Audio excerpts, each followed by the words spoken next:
আসসালামু আলাইকুম এভরিওয়ান, সবাই কেমন আছেন? আশা করি সবাই ভালো আছেন। আমি নাসিমা আক্তার চলে এসেছি আপনাদের মাঝে আরও একটা নতুন রেসিপি নিয়ে।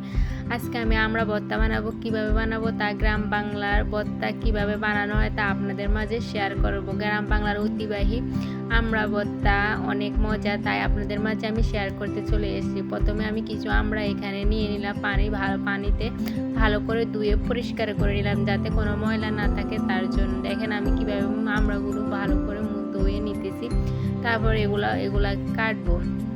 দেখেন কি সুন্দর করে আমরা বটি দিয়ে আমড়াগুলো পরিষ্কার করে নিতেছি চামড়া থেকে। দেখেন আমরা কিভাবে আমড়ার ভর্তা বানাই তা আপনাদের মাঝে শেয়ার করব। গ্রাম বাংলা অনেক মজা, এই সময় গ্রাম বাংলাতে সবাই আমড়ার ভর্তা বেশিরভাগ খেয়ে থাকে, তাই আমরা কিভাবে খেয়ে থাকি তা আপনাদের মাঝে শেয়ার করতে আমি নাসিমা আক্তার চলে এসেছি আপনাদের মাঝে।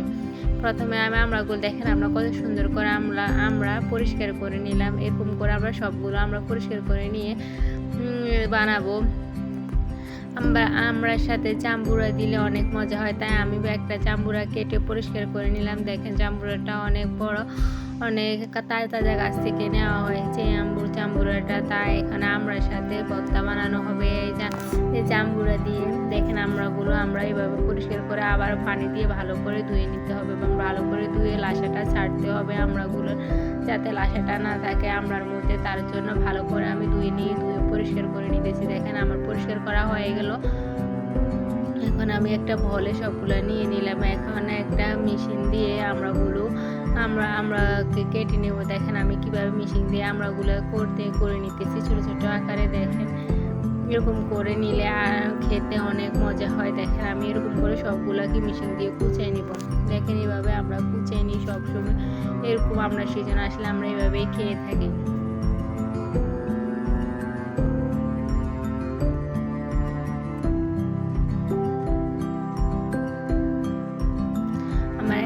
কুচানো হয়ে গেছে। এরকম করে আমরা সব কুচিয়ে নিব। দেখেন আমার আমরা কুচা অনেক হয়ে গেছে, তাই আমি একটা প্লেটে নিয়ে নিলাম সুন্দর করে। এখন আমি এখানে জাম্বুরাগুলো ছিঁড়ে নিয়েছি পরিষ্কার করে। দেখেন আমি জাম্বুরাগুলো উপরে দিয়ে সাজাই নিতেছি।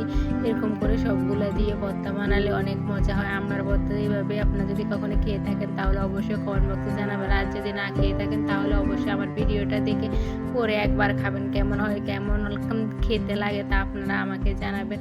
আর আমার এই ভিডিওটা আপনাদের এই মিনি ব্লগটা আপনাদের কেমন লাগছে তা আপনারা আমাকে কমেন্ট বক্সে জানাবেন। দেখেন আমি সবগুলো এরকম করে উপর দিয়ে নিয়ে নিলাম। তারপর এখানে কিছু আমের আচার অ্যাড করব। দেখেন আমের আচার দিয়ে বানালে আরও মজা ও সুস্বাদু হয়, নরম খেতেও ভালো লাগে। তা আমি আমের আচারগুলো উপরে দিয়ে সাজিয়ে নিতেছি শুধু আপনাদের দেখানোর জন্য।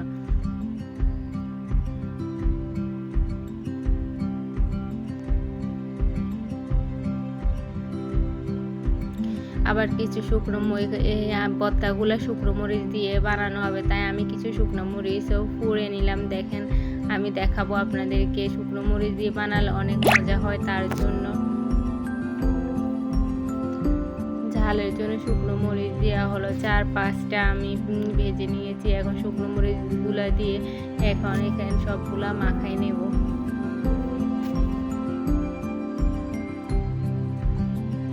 পরিমাণ মতো লবণ দিয়ে দেব।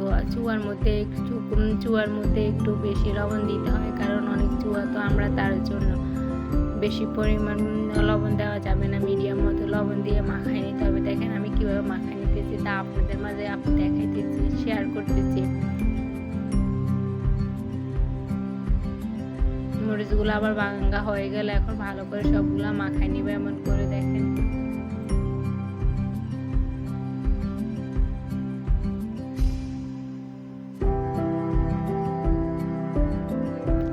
সবগুলো আমার মাখানো হয়ে গেছে। এখন আবার বিসমিল্লাহ বলে শুরু করব খাওয়া। কেমন হয়েছে আমাদের এই রেসিপিটা বা মিনি ব্লগটা বলতে পারেন। আমড়ার ভর্তাটা কেমন হয়েছে তা আপনারা আমাকে কমেন্ট বক্সে জানাবেন যে আমার এই আমড়ার ভর্তাটা আপনাদের কেমন লাগছে। সবাই ভালো থাকবেন। আর নিত্য নতুন ভিডিও দেখার জন্য আমাদের সাথে থাকবেন সবাই। আসসালামু আলাইকুম।